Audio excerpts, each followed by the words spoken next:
नमस्कार साथियों, बहुत बहुत स्वागत है आपका नेशन 9 न्यूज़ पर। इस वक्त आप लाइव तस्वीरों में देख रहे हैं सामने पालाराम सैनी जी, जिनकी धर्मपत्नी पुष्पा सैनी यहाँ से चेयरपर्सन, कैथल से चेयरपर्सन के भावी के पद के उम्मीदवार हैं।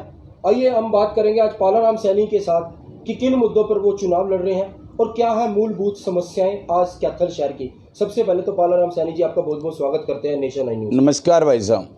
पालाराम सैनी जी, सबसे पहले हम बात करेंगे आज की किन मुद्दों पर आप ये चेयरमैन पर्सन का चुनाव लड़ रहे हैं और आपकी धर्मपत्नी आज मैदान में उतरी है। छोटे भाई, सबसे पहले तो मैं जो हमारे महापुरुष हैं, महात्मा ज्योतिबा फूले, माता सावित्रीबाई फूले, बाबा भीमराव अंबेडकर और जितने भी हमारे क्रांतिकारी शहीद हैं, उनके चरणों में प्रणाम करता हूं जी। उनके चरणों में प्रणाम करके 36 बिरादरी के आशीर्वाद से मैंने ये जो पत्र भरा है, नामांकन पत्र भरा है, तो तब मैं आगे बढ़ा हूँ। 36 बिरादरी का मुझे समर्थन मिला हुआ है। मैंने ग्राउंड के ऊपर, मेरा एक मूनलाइट पब्लिक स्कूल है जहाँ पे हम सभी बैठे हैं, उस स्कूल के माध्यम से मैंने अपनी पहचान बनाई है। कोरोना काल के दौरान मैंने 6 महीने की फ़ीस माफ़ करी। हरियाणा का पहला स्कूल है 6 महीने की फ़ीस माफ़ करने वाला। मैंने अपने स्कूल से 1000 बेटियों को वजीफ़ा दिया है, पढ़ने वाली बेटी, जिन घरों में बेटी हैं। इसके अलावा 1000 बेटियों को मैंने कंप्यूटर का डिप्लोमा करवाया है। 1000 बेटियों को मैंने एनटीटी करवाई है।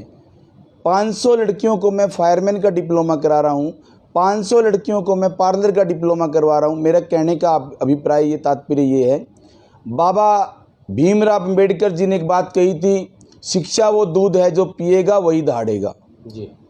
तो महात्मा ज्योतिबा फूले, माता सावित्रीबाई फूले, मैं तो इनको अपना आदर्श मानता हूँ, अपने महापुरुष मानता हूँ।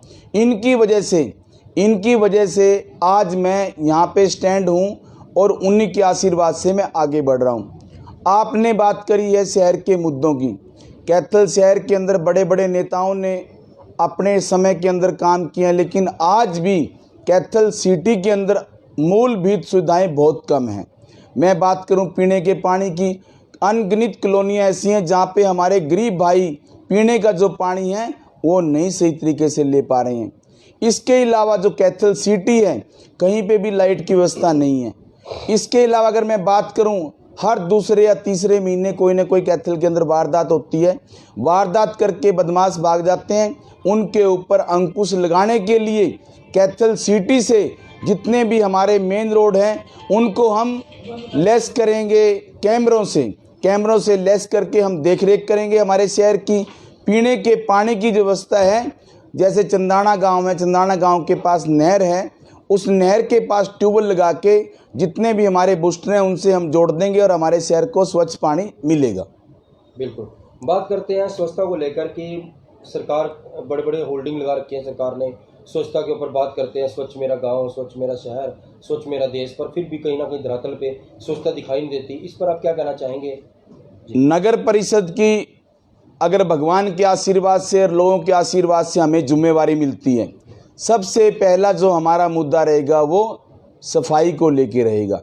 बड़े लंबे अरसे से नगर परिषद कैथल के अंदर सफाई कर्मचारियों की भर्ती नहीं हुई है। मैं सरकार से प्रार्थना करके कम से कम जो हमारा जो एरिया है नगर परिषद कैथल का, ये कई किलोमीटर में को बढ़ गया है। चारों तरफ 4-4, 5-5, 6-6 किलोमीटर में को नगर परिषद फैल गया है। तो नगर परिषद के अंदर मैं कम से कम 400 से 500 पक्के कर्मचारियों की सिलेक्शन करवाएंगे सरकार से बोल के, और फिर हमारे शहर की हम सफाई कराएंगे। मैंने एक बात और बोली है, जो हमारे सफाई कर्मचारी हैं, जिस तरह से B&R के अंदर, बिजली बोर्ड के अंदर, पब्लिक हेल्थ के अंदर सभी मुलाजमों के लिए मकान बने हुए हैं, तो हम इसी तरह से हमारे जो नगर परिषद के भाई हैं उनके लिए भी मकान कॉलोनी बनवाएंगे और एक उनके लिए हम रेस्ट हाउस बनाएंगे, जिस रेस्ट हाउस के अंदर बैठ के वो अपनी मीटिंग करेंगे और सफाई के ऊपर चर्चा करेंगे। बात करें पालाराम सैनी जी, सबका साथ सबका विकास, तो कैथल में आप सबका साथ सबका विकास कितना हुआ है, आपकी इस पर क्या राय है? भाई साहब, सबका साथ और सबका विकास, आपका क्वेश्चन बहुत सही है। मेरा मानना ये है, कैथल के अंदर जो अभी तक काम हुए हैं ना, जितने काम होने चाहिए थे काम हुए हैं, इसमें कोई दुराई नहीं, लेकिन जितने काम होने चाहिए थे उतने काम नहीं हुए हैं। कैथल एक पौराणिक शहर है, कैथल एक ईमानदार शहर है। यहाँ पे हर व्यक्ति मेहनती है, यहाँ पे 36 बिरादरी का भाईचारा है, लेकिन सुविधाओं का अभाव है। जी, इसके अलावा मैं बात करूंगा आपसे प्रधानमंत्री आवास योजना। माननीय प्रधानमंत्री जी का सपना था कि 2022 में सबके मकानों की जो छत होगी वो पक्की हो जाएगी, पर आज भी बहुत सारे ऐसे परिवार हैं, बहुत सारे ऐसे ज़रूरतमंद लोग हैं जिनको ये योजना का लाभ नहीं मिल पाया।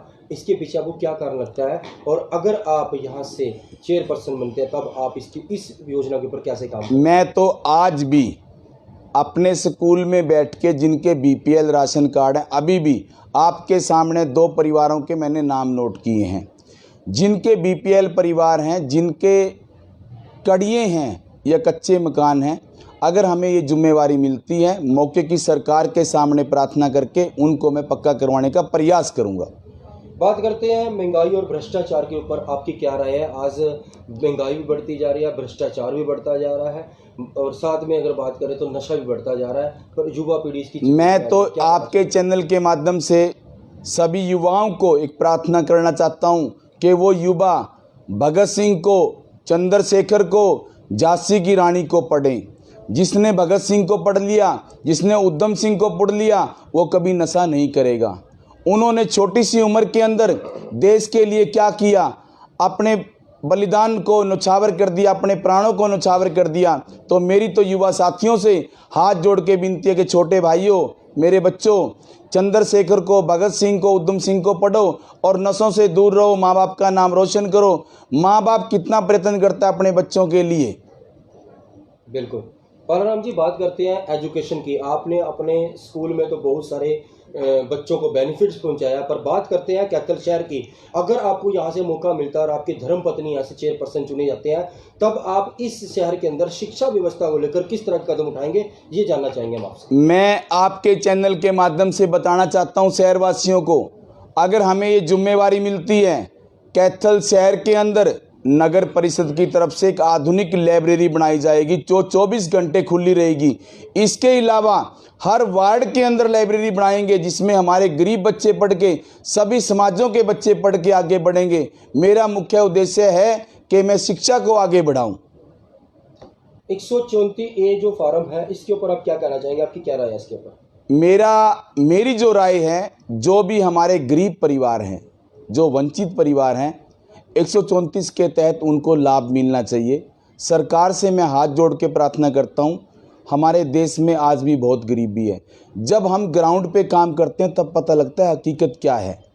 आज भी मैंने देखा है, मेरे सामने हजारों माताएं बहनें आती हैं, ऐसी बहनें मैं ग्राउंड पे काम कर रहा हूँ। 1000 परिवारों को मैं छात्रवृत्ति दे चुका हूँ जिन घरों में बेटियाँ हैं। ऐसी महिलाएं आती हैं जिनके पास 7-7, 8-8 लड़कियाँ हैं, लड़का नहीं है। जब हम ग्राउंड पे काम करते हैं तब पता लगता है गरीबी क्या है, हकीकत क्या है, तब जानकारी मिलती है। तो दोस्तों, अगर मुझे इस शहर ने आशीर्वाद दिया, इस शहर ने हमारा हाथ बढ़ाया, तो मैं भगवान से डर के और जनता के चरणों में प्रणाम करके एक विश्वास दिलाता हूं कि मैं ग्राउंड पे चलने वाला और ग्राउंड पे काम करने वाला व्यक्ति हूं। इस शहर को मैं हरियाणा के अव्वल शहरों में लेके जाऊंगा। पालाराम सैनी जी, एक सर्वे के दौरान हमें पता लगा कि बहुत सारी बेटियों की आपने मदद की है, उनकी एजुकेशन के अंदर उनके माँ बाप की मदद की है उन बच्चियों को पढ़ाने के लिए। पर बात करते हैं, जो सरकार का एक नारा था बेटी पढ़ाओ बेटी बचाओ, उसको ऊपर आपने पूरी तरह से काम किया है, यानी कि आपने बेटियों को पढ़ाया भी है और उनको आप बचाने के लिए आप एजुकेशन भी देते हैं समाज के अंदर। तो ये जो प्रेरणा है, ये प्रेरणा जो आपके अंदर शुरू से चली आ रही है कि बेटी पढ़ाओ और बेटी बचाओ के ऊपर जिस प्रकार आप काम कर रहे हैं, प्रेरणा किस प्रकार आई आपके अंदर, थोड़ा सा इसके बारे में जानना चाहेंगे। आपने जो बच्चों के लिए शायद एजुकेशन फ्री बांटी, बच्चों की हेल्प की, ये सब चीज़ों के ऊपर बात। छोटे भाई, मैं बता चुका हूँ कि मैंने अपने महापुरुषों के चरित्र को, हमारे महापुरुषों के सिद्धांतों को पढ़ा है। जैसे डॉक्टर भीमराव अंबेडकर, महात्मा ज्योतिबा फुले, माता सावित्रीबाई फुले, झांसी की रानी, मैंने इनको पढ़ा है। इनको पढ़ के मेरे अंदर जुनून जागा है और उस जुनून से मैं आज ग्राउंड के ऊपर काम कर रहा हूँ। सरकार कहती है कि बेटी बचाओ बेटी पढ़ाओ, मैं कहता हूँ बेटी बचाओ बेटी पढ़ाओ, बेटी खिलाओ और बेटी की साथ में मदद भी करो। जब तक बेटी की मदद नहीं होगी तो बेटी कामयाब नहीं होगी। तो एज ए चेयरपर्सन अगर आपको मौका मिलता है तब आप पूरे कैथल जिले के अंदर आप बेटी पढ़ाओ बेटी बचाओ के ऊपर कैसे काम करेंगे, ये जानना चाहिए। कैथल शहर के अंदर, जिले की बात नहीं भाई साहब, कैथल शहर की बात करूंगा। कैथल शहर के अंदर अगर हमें ये जिम्मेवारी मिलती है तो सबसे पहला जो हमारा स्टेप होगा, जो हमारी बेटियां अलग अलग कॉलेजों में, चाहे अम्बेडकर कॉलेज है, चाहे इंदिरा गांधी कॉलेज है, चाहे आरकेएसटी कॉलेज में जाती हैं, उनके लिए नगर परिषद की तरफ से 2 बसों को लेके, और नगर परिषद के ही कर्मचारी होंगे, उन बेटियों को एक कॉलेज से दूसरे कॉलेज तक हम छोड़ेंगे। ये बिल्कुल फ्री रहेगा। बात करते हैं नगर परिषद के चुनाव की, तो आपके यहाँ नगर परिषद में क्या कोई मेडिकल यूनिवर्सिटी वगैरह है इस वक्त? नहीं, कोई मेडिकल यूनिवर्सिटी नहीं है। क्या आप इस पर अगर आप चेयरपर्सन पद का आपको मिलता है, मौका मिलता है और आप चेयरपर्सन आपकी धर्मपत्नी बनते हैं, क्या आप कोई यूनिवर्सिटी या कोई मेडिकल यूनिवर्सिटी, क्या इस प्रकार का भी आप कुछ प्रावधान रखते हैं? छोटे भाई, मैंने एक बात कही है, खुले मन से कही है कि मैं हर वार्ड के अंदर लाइब्रेरी बनाऊंगा। उस लाइब्रेरी के अंदर बैठ के हमारे बच्चे पढ़ेंगे और आगे बढ़ेंगे।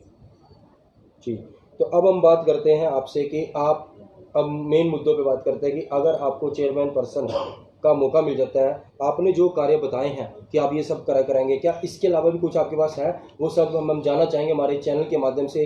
जनता, कैथल की जनता आपको लाइव तस्वीरों में देख रही है, जानना चाहेगी कि आप चेयरपर्सन बनने के बाद अपनी धर्मपत्नी से मिलकर जो आपने कार्य बताए, इसके अलावा भी कुछ क्या क्या करवाएंगे योजना? अनगिनत योजनाएं हैं मेरे भाई माइंड के अंदर।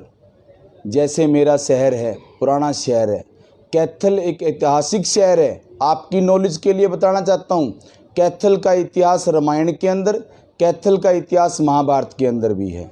यहाँ पे 9 कुंड हैं। 9 कुंडों के ऊपर जब महाभारत का युद्ध हुआ था, वहाँ पे प्रार्थना करके तब युद्ध की शुरुआत होती थी, वहाँ पे पूजा करके तब युद्ध की शुरुआत होती थी। तो कैथल जो शहर है, पौराणिक शहर है। यहाँ का जो व्यक्ति है वो ईमानदार है, मेहनती है। यहाँ पे 36 बिरादरी का भाईचारा है और 36 बिरादरी ने मुझे आशीर्वाद दिया है।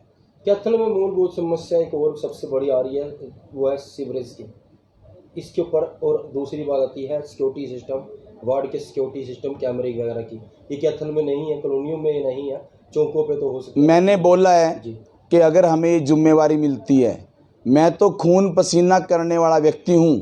कैथल के जो हमारे 8 गेट हैं, उन 8 गेटों का दोबारा से जीर्णोद्वार करके उनके अंदर कैमरे लगा के पूरा का पूरे शहर को हम लेस करेंगे और नगर परिषद के अंदर एक बड़ी LED लगा के उससे जोड़ेंगे, ताकि शहर के अंदर कोई भी आदमी एंट्री करे हमें पता लगे, बाहर जाए हमें पता लगे।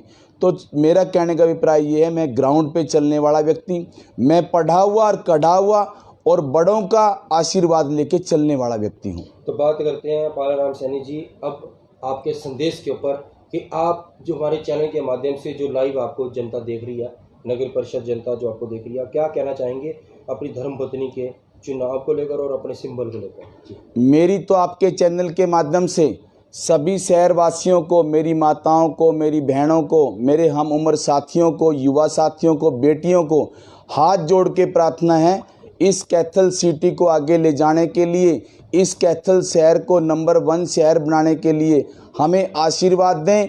और आने वाली 19 तारीख को आप अपनी बेटी पुष्पा सैनी को अपना कीमती वोट देकर उनका जो चुनाव निशान है मटका, मटके के सामने वाला बटन दबाकर उन्हें कामयाब करें।